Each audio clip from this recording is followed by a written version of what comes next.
నమస్కారం, ఈగల ఛానల్కి స్వాగతం.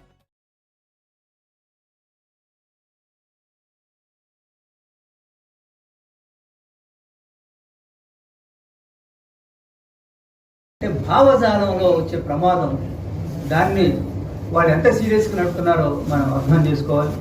కాబట్టి ఆ ప్రజా చైతన్యం, ప్రజల మద్దతుతోనే వీటన్నిటిని ఎదుర్కోవచ్చు అనే అనుభవాలు చెబుతున్నాయి. యుద్ధం అనేది ఎప్పుడూ ప్రపంచంలో ఏ సమస్య పరిష్కరించలేదు. ఉన్మాదం అనేటువంటిది కూడా, దానికి కూడా కాల పరిమితులు ఉంటాయి. ఏవైనా ఉమ్మడిగా మన చైతన్యం పెంచుకోవడం, మన నిర్మాణం మెరుగుదలను పెంచుకోవడం ద్వారానే మాత్రమే దాన్ని ఎదుర్కోగలమనే ఆశతో ఈ రోజుని కార్మిక చట్టాలని వాటిని అన్నింటినీ కూడా నేలమట్టం చేసేటువంటి పరిస్థితి ఎమర్జెన్సీని తలపించే విధంగానే ఇండస్ట్రీస్ లో ఉంది. మొత్తం రిక్రూట్మెంట్ కూడా లేకుండా ఈ రోజుని చేసి కార్మికులకు హక్కులు లేకుండా చేయాలనే ఉద్దేశం తెలుస్తున్నారు. ఆ రకంగా చేశారు.